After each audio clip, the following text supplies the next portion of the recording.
sejam bem-vindos, sejam bem-vindas a esse canal. Se você está chegando aqui pela primeira vez, eu já te convido a se inscrever, compartilhar esse vídeo, ativar também todas as notificações. Você vai ver aí coisas assim que você ainda não viu, pesadas, a respeito aí da Heloísa Rosa. Será que os filhos dela também foram por Marcos Grubert, pelo seu marido? Você vai ver declarações importantes da dona do projeto ali em Orlando, na Flórida, que mora no Brasil, da Flórida, e ela que deu a entrada nisso aí tudo. A Heloísa teve lá, olha, é muita coisa. Assista completamente, deixa aí o seu comentário, tá certo? E cada vez que você ouve mais sobre este assunto, sobre este caso, você se impressiona e vê que realmente isso aí é mais grave daquilo que todos estão assistindo, imaginando e pensando. Mas com certeza tudo virá à tona e a justiça ela será feita em todos os âmbitos. Deus abençoe vocês. E olha, a atitude, né, da Heloísa Rosa foi horrível. Ela continuou como se nada tivesse acontecido, e Deus com certeza não permitirá isso aí prolongar e acontecer mais, porque o Senhor Deus está agindo, e não só a justiça de Deus, né, em primeiro lugar, a justiça do homem também, porque através desse projeto aí, isso tudo tem vindo à tona. Assista até o final e Deus abençoe você. A Flórida é o terceiro estado e eles não têm noção da vulnerabilidade que eles se encontram quando eles chegam lá. E aí é preciso conhecer, preciso saber como se portar, como lidar nos ambientes. Acham que tem aquela falsa sensação de segurança, porque a realidade da violência lá é completamente diferente da realidade da violência no Brasil. No Brasil ela é muito assintosa, ela é vista de pronto. Já lá na Flórida, nos Estados Unidos, em Orlando, não funciona bem assim. É uma violência mais refinada, mais disfarçada, com técnicas mais avançadas, e que o imigrante brasileiro ele não tem noção. E a gente está lá para orientar. E aí eu aproveito para dizer que isso não é uma situação que acontece só em Orlando. O tráfico humano está no mundo inteiro. A violência doméstica ela está no mundo inteiro, né? O abuso sexual infantil está no mundo inteiro. Então é preciso ter esse entendimento para não achar que eu não vou sair mais, eu não vou viajar. Não, a gente precisa viver a nossa vida de maneira normal, desde que a gente conheça o nosso inimigo, saiba como é o modus operandi deles, e que a gente possa saber se proteger, né? Que a gente saiba se proteger. É isso que a gente ensina e tem funcionado, e a gente tem conseguido cumprir o nosso objetivo.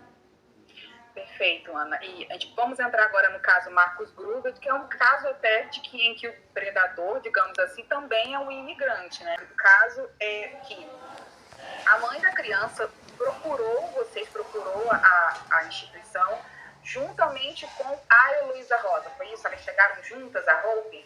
Exato. Nós fizemos o atendimento delas, as duas. Todas as duas, nós temos um sistema, uma plataforma de denúncia, né, e de atendimento, onde todas as duas escreveram, narraram tudo que tinham para falar sobre a situação, tanto a Aline quanto a Heloísa, e a Heloísa, inclusive, pedindo que nós tomássemos providências, porque ela tinha certeza que algo errado tinha acontecido, algo de estranho tinha acontecido, e que isso precisava ser investigado, porque ela não estava satisfeita com aquilo. E ela pediu ajuda, inclusive depois em contatos telefônicos, ela chorava, dizendo que queria ir na prisão, eu quero ir na prisão, eu quero... E depois que a gente, como devemos fazer, é nosso dever, reportamos a polícia junto com a Aline, e quando a polícia quis ouvi-la, ela se negou, ela rompeu com a Aline, cortou todos os contatos com ela, né, com a mãe da vítima, e se negou a contribuir com a justiça, com as investigações da polícia.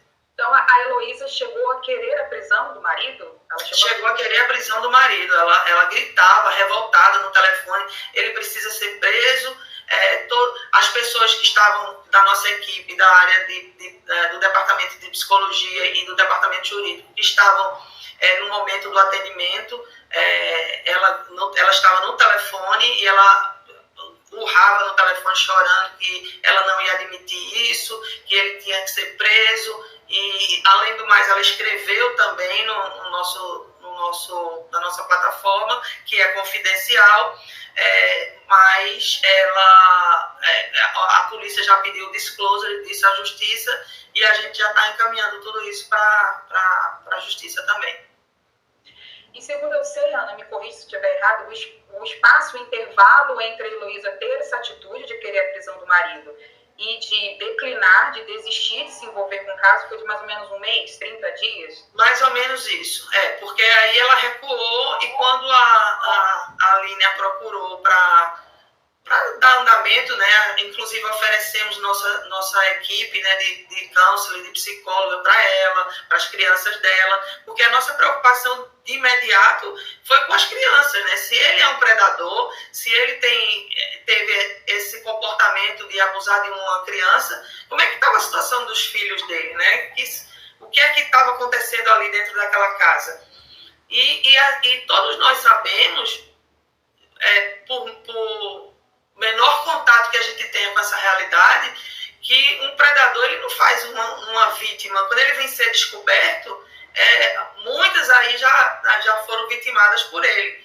Então, é óbvio que a gente precisa provar, que a gente precisa receber essas denúncias, mas a gente sabe. Então, a preocupação nossa foi com todas as crianças, não só com a criança da Aline, mas com os filhos dele, da Heloísa também, que até então, esse período todo, estava sobre o convívio com esse predador.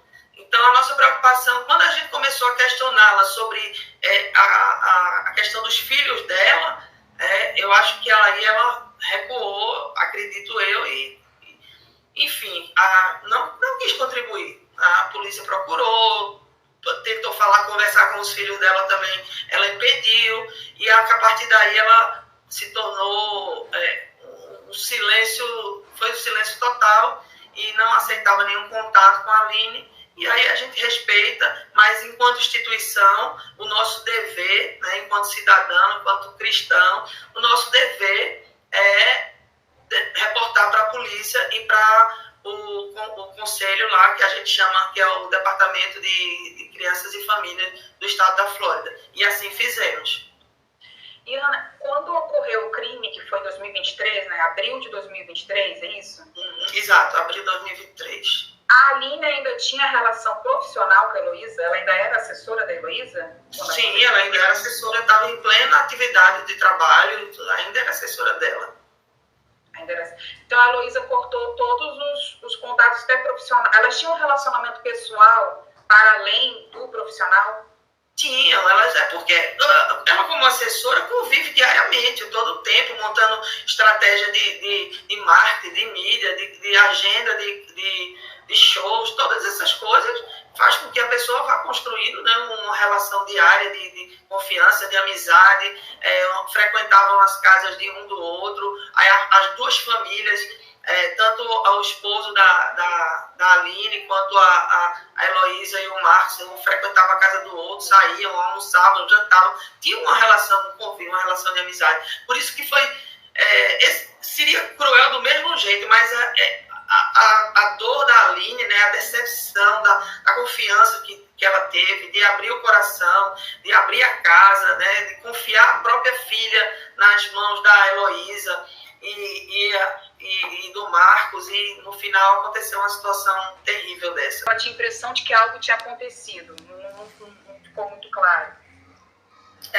O que ficou claro foi que ela narrou os fatos, né, dizendo o que aconteceu e que todos esses fatos, a consistência dele, por isso o indiciamento dele com a pena capital, porque os fatos eles eram consistentes com as provas materiais que existiam e com a declaração da criança, com o tratamento psicológico da criança. Então, agora, depois de todo o processo, a gente entende do que ela estava se referindo, né? A gente agora sabe do que ela se referia. Então, ela sabia, e assim, chegou ao meu conhecimento, e a gente tem essas testemunhas que vão ser apresentadas no momento oportuno, que outras situações aconteceram, da preocupação da própria Heloísa de dizer que eu não vou suportar mais isso, ele já, de novo, Marcos de novo. Então, isso aí são declarações que foram dadas por testemunhas que temos, que conviviam com eles, que tinham amizade com ela e que vai estar sendo arrolada no processo judicial no momento oportuno, que já se prontificou, inclusive, a falar. Você tem ideia de quanto é esse tempo? De qual é o prazo? Se é a longo prazo ou já está em vias de finalizar o processo? A primeira audiência? Sim. Não, o processo está iniciando agora, né? Nós tivemos um inquérito policial que durou 1 ano. Muitas coisas aconteceram durante esse inquérito. Eles dificultaram muito todo o andamento, não quiseram dar depoimento, não quiseram aceitar que os filhos fossem ouvidos pela psicóloga, não quiseram ajuda da fundação, não quiseram ajuda do Estado. Eles se trancaram e simplesmente fizeram como se nada tivesse acontecido. Ela voltou para ele porque havia supostamente se separado e estavam os dois juntos vivendo como se nada tivesse acontecido. Enquanto isso, a vítima estava num processo de sofrimento, né, por ter passado por tudo isso, sendo acompanhada pela psicóloga do Estado e pela psicóloga da nossa instituição. E nós temos os laudos todos e são irrefutáveis, sabe, as provas, e a gente, infelizmente eu não posso falar muito, mas não deixa dúvida do que aconteceu. E aí, por tudo isso, ela continuou convivendo com ele, e depois da nova denúncia, a gente entendeu que há um modus operandi dessa situação, né, dele cometer o crime. No início ela se manifestar revoltada, que não vai aceitar, e em seguida ela volta para ele e despacha a vítima. Então isso tem sido de forma reincidente, tem acontecido de forma recorrente ao longo dos anos. Então o que deixa a entender, né, e dá a entender que há uma cumplicidade nisso aí, né, um apoio para que ele cometa esses crimes, até porque se ela sabia dos crimes anteriores, como é que ela convida uma criança, sabendo do comportamento dele, para dormir na casa dela, sabendo do risco. Ela assumiu o risco que essa criança poderia ser abusada, e ainda assim ela convidou e deixou essa criança exposta a essa agressão, a essa violência. Por isso... Desculpa, eu te questiono justamente isso. Se foi a primeira vez que a criança dormiu na casa da Heloísa, a filha da Aline dormiu pela primeira vez lá, ou acontecia normalmente, por as crianças serem próximas? Não, foi a primeira vez. Foi a primeira vez que ela insistiu e pediu para que a menina dormisse lá, com a filhinha dela. E a nossa preocupação, Monique, hoje em dia, enquanto instituição, é com relação a essas crianças da Heloísa, entendeu? Essas crianças precisam ser ouvidas pela psicóloga, precisam ser ouvidas pelas autoridades. Até que ponto essas crianças não foram abusadas também, né? O que é que está acontecendo ali dentro daquela casa? Por que esse homem ele vem de forma recorrente cometendo situações como essa, abusos como esse? Está aí agora o caso da Josiane. Temos denúncias de outros casos, estamos apurando outros casos tão sérios quanto esse que ocorreu em Orlando. A gente, infelizmente, ainda não pode compartilhar com vocês, mas no momento oportuno vamos compartilhar também. Então, assim, como é que ela sabe que o marido tem esse comportamento e traz uma presa para dentro da casa dela, uma criança indefesa, para dormir dentro da casa dela, junto com a filha? E essas crianças, e a filha e o filho, como é que eles estão? Como é que está a saúde mental dessas crianças? Como é que está... será que elas foram abusadas ou não? Até que ponto isso está acontecendo? Então, a nossa preocupação é essa. Por isso, reportamos essa situação ao DCF, ao Departamento de Crianças e Família da Flórida, reportamos reportamos à polícia, a nossa instituição tem o dever de reportar essas denúncias e provavelmente eu já tomei conhecimento que a polícia já foi até a casa da Heloísa e não encontrou as portas fechadas, se ela estava dentro de casa ou estava fora, não se sabe. Já tentaram contato com ela e ela também não dá resposta, ou seja, ela está se comprometendo cada vez mais. Ela precisa vir a público se defender, ela precisa vir a público dar esclarecimentos, dizer como é que estão essas crianças. A gente vive num estado, na Flórida, que é um estado muito rigoroso com a proteção às crianças. Nosso governador, o DeSantis, ele tem uma mão de ferro com relação a isso. Não toque nas nossas crianças. E aí, essas duas crianças, o que está acontecendo? Né? Então, nós não vamos sossegar enquanto não tivermos a certeza que essas crianças não foram abusadas, que essas crianças estão bem, estão com a saúde e a integridade física e a saúde mental em dia. Enquanto a gente não tiver esse conhecimento, não tiver certeza disso, a gente não sossega enquanto instituição. Porque a nossa função, o nosso dever, o nosso objetivo é justamente esse: defender essas crianças, proteger essas crianças. Então, a Heloísa não permitiu que as crianças dela passassem por nenhum tipo de cuidado? Não passou por nenhum tipo de tratamento? Não permitiu. Fechou com as crianças? Se fechou com as crianças. Uma criança, salvo engano, de 7 anos, uma menina, e um menino de 9, 10 anos, algo assim. Quer dizer, está vivenciando esse momento de trauma, né, difícil, porque certamente eles sabem que o pai está preso, e não sei se sabem a razão, provavelmente. Espero que... Eu não sei como é que ela está lidando com isso. E se ela está colocando essas crianças com algum acompanhamento psicológico, ela deve satisfação isso ao Estado. Ela tem que justificar, ela tem que ter um laudo para ela dizer assim: não, meus filhos estão sendo acompanhados com a psicóloga, assim, está aqui o laudo, está aqui, porque a justiça vai cobrar isso dela. E nós também. Ana, você sabe dizer por quanto tempo a Heloísa e a Aline trabalharam juntas? Se elas já estavam juntas há muito tempo? Eu acredito que aproximadamente uns 4 anos, ou nessa média de 4 anos de trabalho juntas. 4 anos. Eu escutei um relato seu de que a Hope só se envolve, só pega casos em que vocês acreditam ser verdade e ter procedência. O que te fez acreditar nesse caso Marcus Grubert? As provas materiais que chegaram às nossas mãos, e ao laudo da nossa psicóloga, que ouviu a criança, ouviu a mãe. E, olha, eu tenho algumas décadas na advocacia, né? Eu sou advogada no Brasil, me especializei na área de família, na área criminal também. Eu ouvi, né, a mãe, eu ouvi as duas, eu ouvi o depoimento, eu li e eu ouvi o depoimento das duas. Eu conversei com as psicólogas que atenderam ela, o nosso departamento. A gente trabalha com equipe multidisciplinar, a gente vem trabalhando isso há aproximadamente 5 anos lá em Orlando. Eu já trabalhei há muitos anos também com situações como essa no Brasil. E a minha perícia como profissional e como sobrevivente de crimes como esse, que eu sou, e a minha experiência na Fundação, não me restou dúvida de que todo o relato era verdadeiro.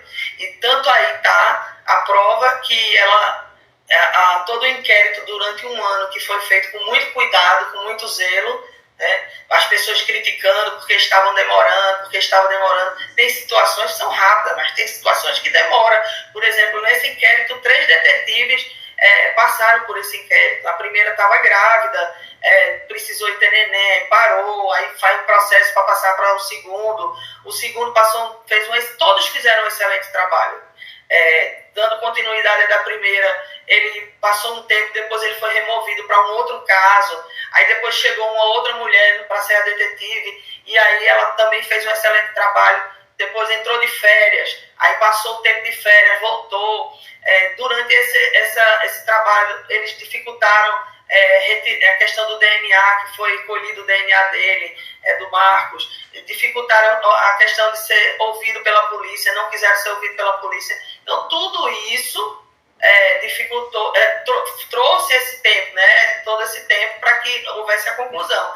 Mas quando a polícia indicia um acusado, né, um suspeito, num crime de pena capital, né, e a prisão dele de imediato a conclusão do inquérito, e em seguida a defesa pede uma fiança para que ele seja solto, para responder em liberdade, e é negado, eles vão pedir novamente, provavelmente vai ser negado, entendeu? Esse crime. E aí, então, eu só tenho mais a certeza do que eu estava certa.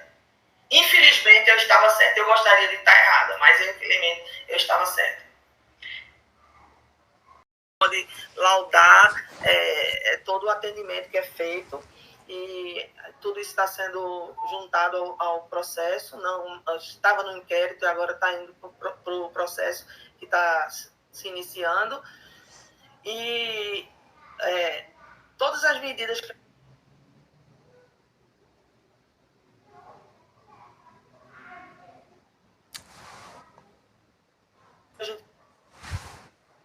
Isso é um satanás. que a gente pode fazer para protegê-la, para cuidá-la, tanto não só da criança, mas quanto dos pais, da família, que está extremamente abalada, a gente tem feito, né? Todo esse procedimento.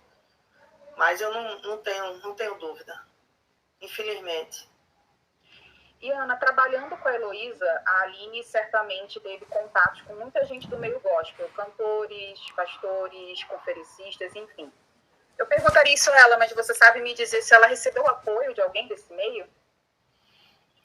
Olha, ela só recebeu apoio do pastor Anderson Silva, que apoia ela desde o início, entendeu o momento de não irmos a público no início. A gente explicou que não era o momento, a gente precisava esperar que o inquérito fosse finalizado, que o indiciamento dele fosse pedido, para que não prejudicasse as investigações. Ele teve se colocou à disposição. Tem alguns pastores amigas dela, de igrejas, que se solidarizaram com ela, mas é só que eu tenho conhecimento nesse momento. E o contrário disso, o contrário de apoio, ela sofreu algum tipo de retaliação?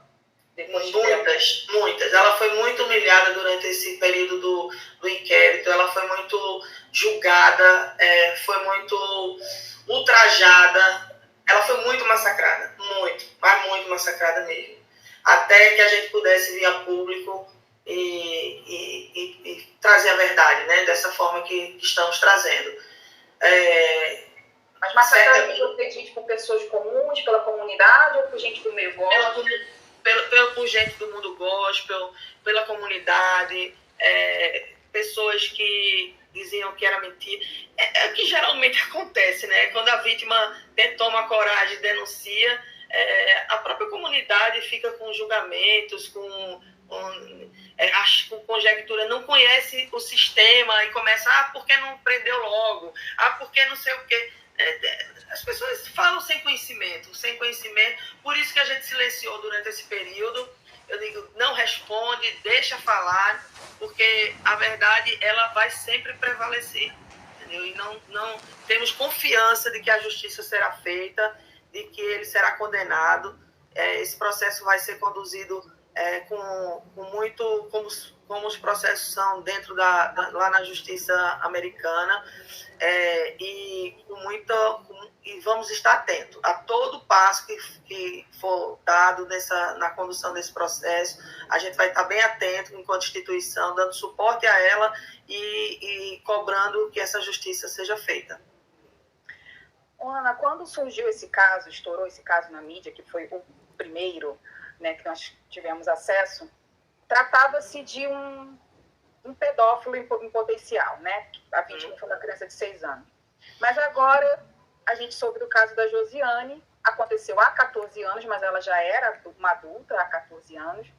E tem outros casos também que estão surgindo meio no off, sobre todos de mulheres adultas. E você também disse ter conhecimento de outros casos. Eu te pergunto o seguinte: os outros casos também têm a ver com crianças? Ou teria sido, a filha da Aline teria sido a primeira vítima, criança de Marcos? Não, infelizmente outros casos têm a ver com criança.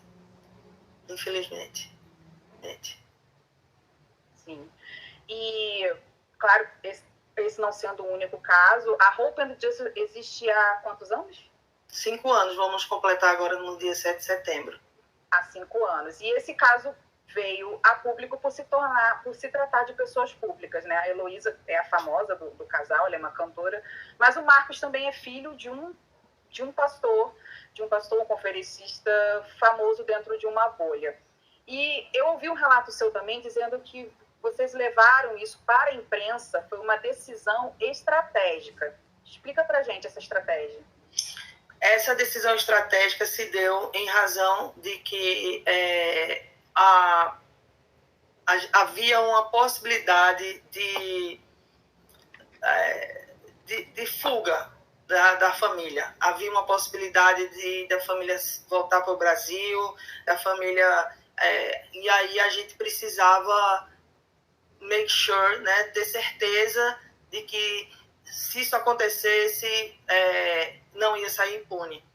E também, geralmente, a gente trabalha, né, eu tenho casos, inclusive, com outras pessoas famosas, mas não tão famosas, mas bem conhecidas no meio gospel, no meio evangélico, mas a gente não trabalhou dessa forma porque não há esse risco, né? Não trabalha dessa forma porque não há esse risco.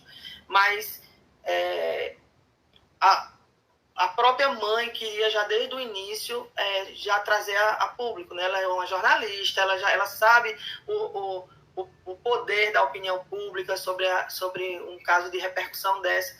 Mesmo assim, eu consegui mostrar que era importante a gente aguardar o final, né? Ou pelo menos o final do inquérito, porque a certeza nossa era tão grande que se a gente poderia falar desde o início sem preocupação alguma, porque a gente sabe, não tinha como o inquérito não dar no que deu, não tinha como.